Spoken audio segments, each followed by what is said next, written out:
ان الحمد للہ والصلاۃ والسلام علی رسول اللہ وعلی آلہ وصحبہ ومن والا۔ 27ویں حدیث اس ایپیسوڈ میں ہم پڑھیں گے انشاءاللہ۔ الحدیث السابع والعشرون عن النواس بن سمعان رضی اللہ تعالی عنہ۔ اس یہاں پر جو ہے وہ امام نووی رحمہ اللہ نے 2 احادیث ذکر کی ہیں، چونکہ ان کا ایک کنیکشن ہے اس لیے دونوں احادیث کو ساتھ ذکر کیا ہے۔ ایک نواس بن سمعان رضی اللہ تعالی عنہ سے ہے اور ایک وابصہ بن معبد رضی اللہ تعالی عنہ سے روایت ہے۔ تو نواس بن سمعان سے مروی ہے کہ نبی علیہ الصلوۃ والسلام نے فرمایا البر حسن الخلق، کہ بر جو ہے، بر کا عموماً جو ترجمہ کیا جاتا ہے وہ نیکی کیا جاتا ہے، لیکن میں آؤں گا انشاءاللہ کہ بر کا اطلاق کن کن چیزوں پر اور کن کن تصورات پر ہوتا ہے۔ البر یعنی عموماً نیکی، تو ہم بر کو جو ہے وہ ابھی ٹرانسلیٹ نہیں کر رہے کیونکہ یہ وسیع ٹرم ہے جس کو تھوڑا سا ایک قرآن اور احادیث کی روشنی میں اس کو سمجھنے کی ضرورت ہے۔ تو میں بر کو جو ہے وہ بر ہی اس کو استعمال کر رہا ہوں، بلکہ نیکی ترجمہ بھی فی الحال نہیں کر رہا کیونکہ عموماً یہ نیکی کے معنی میں بھی آتا ہے اور عموماً جو ہے وہ احسان کے معنی میں بھی آتا ہے۔ بہرحال اس کو ہم انشاءاللہ آگے چل کے دیکھتے ہیں۔ البر حسن الخلق، تو بر جو ہوتا ہے وہ کیا ہے؟ نبی علیہ الصلوۃ والسلام نے فرمایا یہ حسن الخلق ہے، یعنی اچھے طریقے سے پیش آنا، اچھے اخلاق ہیں۔ والاسم، اور گناہ کیا ہے؟ گناہ ما حاک فی نفسک، گناہ کیا ہے؟ کہ گناہ جو تیرے نفس میں، تیرے دل میں کھٹکے، حاکہ یعنی جس کی وجہ سے تو تردد میں واقع ہو، کہ مطلب it should be a sort of confusion in you کہ آیا کہ از دس گڈ اور بیڈ، مطلب you should be confuse about this, it should not be clear to you, آپ اس کے بارے میں آپ کلیئر نہ ہو، کلیئرٹی نہ ہو کہ آیا کہ یہ گناہ ہے یا گناہ نہیں ہے، بلکہ ما حاک فی نفسک، جو تیرے نفس میں کھٹکے، یعنی there is something wrong with this, کچھ غلط ہے، کچھ مجھے دیر is some thing فشی about this, کہتے ہیں نا کہ اس میں کچھ نہ کچھ مجھے بو آ رہی ہے، یعنی سارٹ آف یا کائنڈ آف دس تھنگ، یعنی ما حاک فی نفسک، جو تیرے نفس میں کھٹکے۔ وکرہت ان یطلع علیہ الناس، اور گناہ وہ ہے کہ جو تو ناپسند کرے کہ لوگ اس پر مطلع ہو جائیں، یعنی لوگ اس سے آگاہ ہو جائیں۔ نبی علیہ الصلوۃ والسلام نے یہاں پہ کچھ ایک بڑا ہی اہم اصول بتا دیا، اور پہلا تو یہ ہے کہ بر جو ہوتا ہے وہ یہ ہوتا ہے، یعنی نیکی کیا ہوتی ہے؟ نیکی حسن خلق ہے۔ اب حسن خلق اللہ سے بھی ہوتا ہے، مخلوق سے بھی ہوتا ہے، اور اسی طرح جو گناہ ہے، اب گناہ تو عموماً گناہ جو جنرل جو نیکی یا گناہ ہوتا ہے وہ دیکھیں، وہ تو ہمیں جو نبی علیہ الصلوۃ والسلام نے جس سے منع کر دیا وہ گناہ ہے، جس کا حکم دیا وہ نیکی ہے، یہ تو بالکل بنیادی سی تعریف ہے۔ لیکن یہ بات آپ بھی جانتے ہیں اور ہم بھی جانتے ہیں کہ کچھ ایسے گرے ایریاز ہوتے ہیں، کچھ جیسے کہ ہم نے سابقہ اس رسالہ 40 میں ہی پڑھی ہیں کچھ احادیث، متشابہات یعنی مشتبہ امور ہوتا ہے، گرے ایریا ہوتا ہے کہ آیا کہ آپ کو پتہ نہیں ہوتا، اس میں واضح قرآن اور حدیث موجود نہیں ہوتا، تو نبی علیہ الصلوۃ والسلام نے وہاں پہ ایک اصول اور قاعدہ ذکر کر دیا۔ یہ جو گرے ایریاز ہوتے ہیں، یا مثال کے طور پر آپ کے علم میں کوئی ایسی حدیث نہیں ہوتی جس پر نبی علیہ الصلوۃ والسلام نے اس سے منع فرمایا، تو اگر کوئی حدیث آپ تک نہ پہنچی ہو یا قرآن اور حدیث کے بارے میں آپ کو اس طرح کا علم نہ ہو، لیکن ایک عمل ہے اس پہ آپ کنفیوز ہیں کہ یہ صحیح ہے یا نہیں ہے، تو ذرا اپنے دل سے پوچھ لینا، یہ آپ کے نفس میں کھٹکے گا، اگر کھٹکے گا تو پھر اس کو چھوڑ دینا، یہ گناہ ہے، ٹھیک ہے۔ تو اس کا مطلب یہ ہے کہ اللہ تعالیٰ نے ایک انسان کی فطرت میں خیر اور شر کی معرفت رکھی ہے، فَأَلْهَمَهَا فُجُورَهَا وَتَقْوَاهَا، اللہ تعالیٰ نے قرآن میں فرمایا کہ ہم نے انسان کے دل میں یہ الہام کر دیا، گویا کہ یہ رکھ دیا، ودیت کر دیا، ایک نیچرل ڈسپوزیشن ہے خیر اور شر کی۔ اب جنرل رولنگ تو یہی ہے کہ انسان کے لیے خیر کیا ہے، شر کیا ہے، دینی اعتبار سے اس پر نبی علیہ الصلوۃ والسلام نے ہمیں بتا دیا، جو بتا دیا، جس کا کرنے کا حکم دیا، ترغیب دی، وہ خیر ہے، جس سے روک دیا وہ شر ہے، چاہے ہمارا دل اس پر کھٹکے یا نہ کھٹکے۔ مثال کے طور پر بہت سے لوگ ہیں ان کو شراب میں کوئی شر نہیں دکھتا، ٹھیک، ان کو شراب میں کوئی شر نہیں دکھتا، بلکہ اسی طرح بہت سے لوگ ان کو میوزک میں شر نہیں دکھتا، بلکہ وہ یہ کہتے ہیں کہ یہ میوزک یا موسیقی یہ تو روح کی غذا ہے، تو ان کو میوزک میں بالفرض شر نہیں دکھتا۔ لیکن جب نبی علیہ الصلوۃ والسلام نے فرما دیا کہ قیامت کے قریب ایسی قوم آئے گی یستحلون الحر والحریر والمعازف، کہ ایسی قوم آئے گی جو کہ سلک کو اور زنا کو اور آلات موسیقی کو والخمر اور خمر یعنی الکوہل کو بھی حلال قرار دے گی. جب نبی علیہ الصلوۃ والسلام نے یہ بتا دیا یعنی حلال قرار دے گی، اس کا مطلب حرام تھا. تو میوزک حرام تھا تو اس کا مطلب یہ ہے کہ میوزک حرام ہے، تبھی تو لوگ حلال قرار دیں گے اس کو نا انصافی اور ظلم کرتے ہوئے. اب ایک انسان کو لگ رہا ہے یار میرے اندر تو ایسا کوئی کنفیوژن نہیں ہے، مجھے تو میوزک خیر ہی خیر لگتا ہے، اس میں تو مجھے کوئی شر نہیں ہے. لیکن یہاں پہ نبی علیہ الصلوۃ والسلام کی جب حدیث آ گئی تو وہ شر ہو گیا، وہ ڈیفائن کر دیا اللہ کے نبی علیہ الصلوۃ والسلام نے، اس پر کوئی دوسری بات نہیں ہونی چاہیے. یہاں پر جو بات چل رہی ہے وہ ان مسائل کی بات ہے کہ جہاں پر یا تو ایکسپلیسٹ یعنی صریح حدیث یا قرآن کی آیت موجود نہ ہو، یا پھر موجود تو ہو لیکن آپ کے علم میں نہ ہو، لیکن وہ عمل وہ ابھی انڈر جو مسئلہ ہے اس کے بارے میں آپ کو رولنگ معلوم کرنی ہے، تو اس کے بارے میں آپ کیا کیجئے گا، اس کے بارے میں آپ دیکھیے. پہلے تو دیکھیں علماء سے پوچھیں گے، ظاہر سی بات ہے ہم جو ایک عام آدمی ہے ہم تو پہلے علماء سے پوچھیں گے. لیکن بالفرض علماء نے کسی نے یہ جائز کہا، کسی نے حرام کہا، تو ایک ورع کا بھی تقاضا ہی ہے کہ ایک مشتبہات امور میں سے آگے یعنی گرے ایریا ہے، کوئی کہہ رہا ہے جائز ہے، کوئی کہہ رہا ہے ناجائز ہے. تو اب اپنے نفس سے بھی پوچھے گا آپ. اب یہ نفس سلیم کی بات ہو رہی ہے، یعنی وہ نفس جو کہ مطمئنہ ہوتا ہے، جو کہ نفس سلیم ہوتا ہے، جس کی فطرت سلیمہ ہوتی ہے. اب ایسی نفس اپنے آپ سے نہیں پوچھے گی، یعنی ایک ایسی نفس ہے جو کہ شیطانی نفس ہے، جو کہ گنہگار نفس ہے، جس کا دل گناہوں سے زنگ آلود ہے. اب اس کے لیے یہ حکم نہیں ہے کہ اگر کوئی معاملہ ہے اس میں تردد میں واقع ہو گیا اور مثال کے طور پر اس کے دل میں اگر جب تک کہ نہ کھٹکے تو اس کے لیے گناہ نہیں ہے. یہ ان لوگوں کے لیے بات نہیں ہو رہی، بلکہ یہ وہ لوگ ہیں کہ جو اللہ کے دین پر عمل پیرا ہیں، جو عمومی اعتبار سے اللہ کی اطاعت میں اور اللہ تعالیٰ سے کی نافرمانیوں سے بچنے کی کوشش کرتے ہیں، اور پھر وہ کسی معاملے میں تردد میں واقع ہو گئے یا کنفیوژن میں واقع ہو گئے تو وہ اپنے دل سے پوچھے یا اپنے سینے میں دیکھے کہ آیا کہ کوئی کھٹک سی ہے، کہ کوئی بو سی آ رہی ہے گناہ کی، اگر تو آ رہی تو اس کو چھوڑ دے اور اس کو نہ کرے. تو اور دوسرا جو قاعدہ نبی علیہ الصلوۃ والسلام نے بتایا گناہ کو پہچاننے کا، ایک تو گناہ کو پہچاننے کا کیا ہے، نفس میں کھٹک آئے گی، ریزسٹنس آئے گی. اور دوسرا قاعدہ یہ ہے کہ گناہ وہ ہے کہ جو تو ناپسند کرے کہ لوگ اس بارے میں جان لیں. مثال کے طور پر جب انسان کی خواہش ہوتی ہے نا، تو انسان کی خواہشات جب زیادہ ہوتی ہیں تو وہ اس کو ایک طریقے سے اندھا کر دیتی ہیں اور دلائل فراہم کرتی ہے کہ بھائی یہ گناہ، یہ عمل کر لی، یہ گناہ نہیں ہے بلکہ یہ تیرے لیے ضرورت ہے. جب انسان کی خواہش ہوتی ہے اور پھر شیطان بھی وسوسے ڈال رہا ہوتا ہے، تو عموماً اس صورت میں کرنا یہ چاہیے کہ آپ یہ دیکھیں ذرا کہ اگر کوئی دوسرے لوگ مجھے دیکھ لیں یہ کرتے ہوئے تو کیا یہ مجھے پسند ہے یا ناپسند ہے، کیا یہ مجھے پسند ہے یا ناپسند ہے. تو عموماً ان باتوں سے بھی یعنی نبی علیہ الصلوۃ والسلام نے کچھ ہنٹس دی ہیں. یعنی اگر قرآن حدیث میں کوئی گناہ کی ایک صریح دلیل موجود نہ ہو یا آپ کو نہ پتہ ہو، تو دو چیزوں سے دو ہنٹ دے رہا ہوں، اس سے پہچان لینا کہ آیا کہ گناہ ہے کہ نہیں. تردد ہوگا یا پھر لوگ، آپ یہ تصور کریں، یہ سوچیں کہ اگر لوگوں کو پتہ چل گیا تو لوگ کیا کہیں گے. یعنی لوگوں کی حیثیت میں آپ یہ چاہیں گے کہ یہ جو میں عمل کر رہا ہوں اس سے لوگ جو ہیں وہ اس کو پتہ چل جائے یا نہیں. البتہ جو حدیث کا پہلا حصہ ہے اس کے بارے میں کچھ مختصر سی تفصیل یہ ہے کہ البر حسن الخلق، کہ نبی علیہ الصلوۃ والسلام نے فرمایا کہ بر جو ہے، بر یہ حسن الخلق کا نام ہے. اب یہ اچھے اخلاق جو ہوتے ہیں نا، بہت سے لوگ، یہ بہت امپورٹنٹ ہے، بہت سے لوگ اس چیز کو کنفیوز کرتے ہیں اور کہتے ہیں کہ اچھے اخلاق کا مطلب ہے کہ لوگوں کے ساتھ اچھا پیش آنا. یعنی وہ اخلاق کو بند کر دیتے ہیں، گویا کہ ریسٹرکٹ کر دیتے ہیں صرف مخلوق کے ساتھ اچھا پیش آنے میں. حالانکہ اسلام نے جو تصور دیا ہے نا وہ اخلاق کا اس سے کئی زیادہ وسیع ہے. اخلاق کا جو کانسیپٹ اسلام نے ہمیں دیا ہے وہ دو طرح کا ہے. ایک اخلاق مع اللہ کے ساتھ اخلاق، اور پھر اخلاق مع الناس جس کو ہم حقوق العباد بھی کہتے ہیں. تو اخلاق کا تعلق صرف اور صرف بندوں کے ساتھ پیش آنے کے تعلق سے نہیں اور یہیں تک ریسٹرکٹڈ نہیں ہے، بلکہ اللہ تعالیٰ کے ساتھ انسان کیسے پیش آتا ہے یہ بھی. یعنی اس کا مطلب یہ ہے کہ اچھے اخلاق میں سے سب سے بہترین اور امپورٹنٹ اور سب سے پہلا فرض جو ہے وہ توحید ہے. یہ توحید جو ہے وہ اللہ تعالیٰ کے ساتھ اخلاق ہے.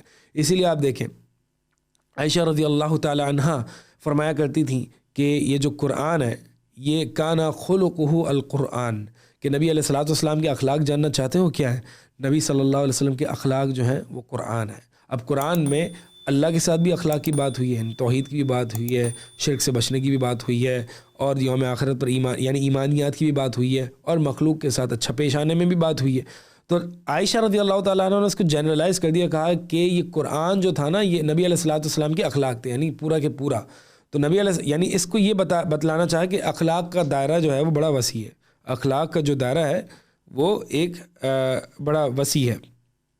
تو یہ بر جو ہے نا ویسے جو عموماً جو بر کہا جاتا ہے تو بر کا اطلاق جو ہے وہ احسان الی العباد بھی کہا جاتا ہے، جیسے کہ ہم کہتے ہیں کہ بر الوالدین، یعنی بر کا تعلق عموماً جو ہے نا وہ مخلوق کے ساتھ بھی ہوتا ہے اور خالق کے ساتھ بھی ہوتا ہے، جیسے کہ قرآن میں آیت ہے کہ وَلَكِنَّ الْبِرَّ مَنْ آمَنَ بِاللَّهِ وَالْيَوْمِ الْآخِرِ وَالْمَلَائِكَةِ وَالْكُتُبِ وَالْكِتَابِ وَالنَّبِيِّينَ وَآتَى الْمَالَ عَلَى حُبِّهِ وَلَكِنَّ الْبِرَّ مَنْ آمَنَ بِاللَّهِ وَالْيَوْمِ الْآخِرِ وَالْمَلَائِكَةِ وَالْكِتَابِ وَالنَّبِيِّينَ وَآتَى الْمَالَ عَلَى حُبِّهِ ذَوِي الْقُرْبَى وَالْيَتَامَى وَالْمَسَاكِينَ وَابْنَ السَّبِيلِ وَالسَّائِلِينَ وَفِي الرِّقَابِ وَأَقَامَ الصَّلَاةَ وَآتَى الزَّكَاةَ وَالْمُوفُونَ بِعَهْدِهِمْ إِذَا عَاهَدُوا وَالصَّابِرِينَ فِي الْبَأْسَاءِ وَالضَّرَّاءِ وَحِينَ الْبَعْثِ۔ اللہ تعالیٰ نے اس سورہ بقرہ کی آیت نمبر 177 میں گویا کہ بر کا مفہوم یہاں پہ ہمیں ہمارے سامنے رکھ دیا۔ بر کیا ہے؟ ولیکن البر، اب ایمانیات کا ذکر کیا، ایمان باللہ، ایمان بالکتاب و ایمان بالملائکہ، ایمان بالنبیین، یہ بھی بر ہے۔ اور پھر آگے جو ہے بر یہ بھی ہے کہ جو اپنا مال دیتا ہے، مال کی محبت کی یعنی مال کی محبت کے باوجود اپنے قریبی رشتہ داروں پر، یتیموں پر، مسکینوں پر مال خرچ کرتا ہے۔ گویا کہ حقوق اللہ اور حقوق الناس، حقوق العباد، دونوں کو جمع کر دیا اس آیت میں اور کہہ دیا کہ یہ بر ہے۔ ولیکن البر، بر یہ ہے۔ بر کیا ہے؟ ایمانیات بھی ہیں، حقوق اللہ بھی ہیں اور حقوق العباد بھی ہیں۔ تو یہی میں آپ کو بتانا چاہ رہا ہوں کہ بر جو ہے یعنی اس کو بر الوالدین بھی کہہ دیتے ہیں۔ بر الوالدین یعنی والدین کے ساتھ اچھا سلوک، والدین کے ساتھ اچھے اخلاق، اچھا نیکی۔ تو بر کا اطلاق جو ہے وہ لوگوں کے لیے بھی ہوتا ہے، اور یعنی ایسی نیکی جو لوگوں کے ساتھ کی جائے اور ایسی نیکی جو اللہ تعالیٰ کے ساتھ بھی کی جائے، یہ بر کا جو ہے وہ عموماً اطلاق ہوتا ہے۔ اور ایک اور یہ جو حدیث میں الفاظ آئے ہیں، حدیث میں جو الفاظ آئے ہیں، دوسری جو حدیث ہے وابصہ والی جو حدیث ہے، وہ وابصہ بن معبد رضی اللہ تعالیٰ عنہ، اب یہ بھی ہم پڑھ لیتے ہیں تاکہ ہم ایک عمومی طور پر اس کو بھی ڈسکس کر لیں۔ وابصہ جو ہیں وہ بن معبد سے مروی ہے کہ میں نبی علیہ الصلوۃ والسلام کے پاس آیا، میں نبی علیہ الصلوۃ والسلام کے پاس آیا، اتیت رسول اللہ فقال، اور نبی علیہ الصلوۃ والسلام نے کہا جئت تسأل عن البر والاسم، نبی علیہ الصلوۃ والسلام نے کہا کہ تو جو ہے وہ نیکی اور گناہ کے بارے میں سوال کرنا ہے۔ یعنی یہ بات کس کو نبی علیہ الصلوۃ والسلام نے بتائی؟ اللہ کے نبی تھے، کئی ایسی چیزیں اللہ تعالیٰ بطور وحی اپنے نبی کو بتا دیا کرتا تھا۔ قلت نعم، تو وابصہ کہتے ہیں کہ جی ہاں میں اسی متعلق آپ سے سوال کرنے آیا ہوں۔ نبی علیہ الصلوۃ والسلام فرماتے ہیں کہ استفتی قلبک، اپنے دل سے پوچھ، اپنے دل سے پوچھ۔ البر مطمئنت الیہ النفس، بر یعنی نیکی وہ ہے کہ جس پر تیرا نفس مطمئن ہو جائے، جس پر تیرا نفس مطمئن ہو جائے، وطمئن الیہ القلب، اور تیرا دل مطمئن ہو جائے۔ اب دیکھیں یہاں پہ بر کی جو تعریف کی وہ کیا کی؟ بر کی جو تعریف کی وہ پچھلی حدیث میں جو اسم کی تعریف کی تھی یعنی گناہ کی، اس کی بالکل الٹ تعریف کی۔ یعنی پہلی حدیث میں گناہ کی تعریف کیا کی جو تیرے نفس میں کھٹ گئے، یعنی گویا تو اپنے دل سے پوچھ۔ اور اس حدیث میں وابصہ والی حدیث میں نیکی یعنی بر کی تعریف کیا کی کہ تو اپنے دل سے پوچھ، جس پر تیرا دل مطمئن ہو، یہ نیکی ہے۔ گویا کہ ان دونوں حدیثوں کو جب جمع کریں تو گناہ اور نیکی دونوں جب گرے ایریا ہو، جب انسان تک حدیث پہنچی نہ ہو یا علم نہ ہو یا علماء کے پوچھنے کے باوجود کچھ اختلاف ہو، کوئی علماء مثال کے طور پر ایسی بیوع میں یا معاملات میں، لین دین کے معاملات میں بہت سے ایسے معاملات آتے ہیں جس میں کنفیوژن ہوتی ہے، آیا کہ یہ صورت ٹرانزیکشن کی جائز ہے ناجائز ہے۔ بہت سارے ایسے معاملات آتے ہیں، جو لوگ کاروباری حضرات ہیں یا جو لوگ جو ہے وہ جو پریکٹیکل لائف میں انوالوڈ ہیں ان کو یہ باتیں پتہ ہوں گی کہ بہت سے ایسے معاملات آتے ہیں جو کہ گرے ایریاز ہیں، جس پر اگر کسی عالم سے پوچھتے ہیں تو وہ جائز کہتا ہے، کسی عالم سے کہتے ہیں بچو، کوئی عالم کہتا ہے حرام ہے. تو آج کی جو فائنینشیل ٹرانزیکشن ہے یا آج کی جو بزنس کی صورتحال ہے وہ انتہائی کمپلیکس ہو چکی ہے. حتیٰ کہ جو کرنسی نوٹس پھر اس کے پاس بٹ کوائن اور یہ ساری چیزیں انتہائی کمپلیکس سچویشنز ہیں. تو اس میں کہیں کافی جگہ جو ہے وہ گرے ایریاز آتے ہیں. اب ان صورتوں میں، ان طرح کے گرے ایریاز میں نیکی کیا ہے، جائز کیا ہے، ناجائز کیا ہے، علماء سے پوچھو، ریسرچ کرو. لیکن بہت سے ایسے مسائل ہوتے ہیں کہ جہاں پہ ریسرچ کرنے کے بعد بھی، علماء سے پوچھنے کے بعد بھی دل کہیں ایک جگہ سرٹن نہیں ہوتا، مطمئن ضرور ہوتا ہے. یعنی ایک جگہ دل کا میلان ضرور ہوگا، جائز کی طرف یا ناجائز کی طرف دل کا میلان ضرور ہوگا. یہی نبی علیہ الصلوۃ والسلام نے فرمایا کہ جہاں دل کا میلان ہو نا وہاں چلے جانا. اب ظاہر سی بات یہ میں پھر سے بتا رہا ہوں کہ دل کا میلان یہ کب دیکھا جائے گا، جب انسان کی فطرت سلیمہ ہو. لیکن ہم جیسے جو گنہگار ہیں ہمیں چاہیے کہ ہم ورع کا تقاضا اور سیف سائڈ کو اپناتے ہوئے ان معاملات میں ورع اور ڈرتے ہوئے چلیں کہ کیونکہ یہ اللہ کے نبی علیہ الصلوۃ والسلام نے، ہم پہلے بھی پڑھ چکے ہیں، یہ متشابہات امور میں سے ہے نا، یعنی امر مشتبہ ہے، گرے ایریا تو ہے. تو نبی علیہ الصلوۃ والسلام نے ان گرے ایریاز میں جانے سے منع کیا ہے. کہا کہ جس نے اپنے ان ایریا یعنی جس نے ان مشتبہ امور سے یعنی متشابہات سے اپنے آپ کو بچا لیا، اس نے اپنا دین بھی بچا لیا، اپنی عزت بھی بچا لی. تو ورع کا تقاضا یہی کہ انسان جو ہے وہ ان گرے ایریاز میں بچ جائے، اور اگر ایک فطرت سلیمہ ہے تو اپنے دل سے بھی سوال کر کے پوچھ لے. بہت سے لوگ جو ہے وہ لڑ رہے ہوتے ہیں علماء سے اور بحث کر رہے ہوتے ہیں کہ نہیں آپ نے جائز کہا ہے، میرے نزدیک تو یہ اس طرح ہے، اس طرح ہے، اس طرح ہے. لیکن ان کو اپنے دل میں بھی پتہ ہوتا ہے کہ یار یہ جو علماء کہہ رہے ہیں وہ صحیح کہہ رہے ہیں. یا اگرچہ انسان جو ہے وہ ڈیبیٹ کر رہا ہوتا ہے، آرگیو کر رہا ہوتا ہے، لیکن اس کو دل میں پتہ ہوتا ہے کہ جو میں آرگیو کر رہا ہوں غلط طریقے سے کر رہا ہوں اور غلط کر رہا ہوں. تو اسے چاہیے کہ دیکھیں آخر میں انسان کی اپنی آخرت ہے نا، اگر وہ دوسروں کو کنونس کرنے میں لگا ہوا ہے تو اس کا کوئی اس سے فائدہ نہیں ہوگا. اس نے تو اپنے کیے کا جواب دینا نا. یہ تو جواب نہیں دینا کل کو اللہ کے دربار میں کہ اللہ میں نے اس کو کنونس کر دیا تھا کہ فلاں چیز حلال تھی حرام تھی. آپ دوسروں کو یعنی بہت سے لوگ جو ہوتے ہیں اس طرح کے معاملات میں دوسروں کو کنونس کرنے میں لگے ہوئے ہوتے ہیں اور اپنے جو معاملے اس کو انجسٹلی جسٹیفائی کرنے کی کوشش کر رہے ہوتے ہیں. لیکن ان دی اینڈ نبی علیہ الصلوۃ والسلام کی ان ایڈوائس پر ہم عمل کرتے ہوئے ہمیں یہ دیکھنا چاہیے کہ بھائی اپنے دل سے پوچھ لو. آپ اس کو بھی کنونس کر رہے ہو، یہاں پہ بحث کر رہے ہو، وہاں بھی کر رہے ہو، ٹھیک ہے، اب اپنے دل سے پوچھ لو ایک دفعہ honestly. Just ask your self, اگر آپ سچے ہو، آپ کو واقعی یہ جائز دکھ رہا ہے تو ٹھیک ہے، just ask yourself once and اور اس پہ سوچو تھوڑا سا، ٹھیک ہے. تو اللہ کے نبی علیہ الصلوۃ والسلام نے فرمایا کہ استفتی قلبک، گناہ وہ ہے جو کہ تو اپنے دل سے سوال کرے. اب یعنی استفتی قلبک، اللہ کے نبی علیہ الصلوۃ والسلام نے قاعدہ بتا دیا کہ نیکی وہ ہے جو اس پہ تیرا نفس مطمئن ہو اور تیرا دل مطمئن ہو. والاسم ما حاک فی النفس، اور گناہ وہ ہے کہ جو تیرے نفس میں حاکہ یعنی تردد یا کھٹکے، وتردد فی الصدر، اور سینے میں ایک کھٹک سی محسوس ہو. وان افتاک الناس وافتوک، یہ امپورٹنٹ ہے، یہ سمجھیں کہ اللہ کے نبی علیہ الصلوۃ والسلام نے فرمایا کہ تو اپنے دل سے پوچھ اگرچہ لوگ تجھے کچھ بھی فتویٰ دیں. اب یہ literally at its face value نہیں لینا چاہیے. یعنی یہ مراد نہیں ہے کہ بہت سے لوگ آج کل ہم دیکھتے ہیں نا کہ جو دین کا اتنا علم نہیں ہوتا، دین پڑھا نہیں ہوتا، تو وہ کیا کرتے ہیں کہ جی ہاں ٹھیک ہے علماء کا فتویٰ ہے یہ ناجائز ہے، لیکن میرا دل کہتا ہے جائز ہے، اس لیے کیونکہ اللہ کے نبی صلی اللہ علیہ وسلم کی یہ بھی حدیث ہے کہ تو اپنے دل سے پوچھنا، اگر دل میں تیرے کھٹکے تو وہ گناہ ہے اگرچہ لوگ کچھ اور ہی فتویٰ دیں. وَإِنْ أَفْتَاكَ النَّاسُ وَأَفْتُوكَ، اگرچہ وہ تجھے کچھ بھی فتویٰ دے.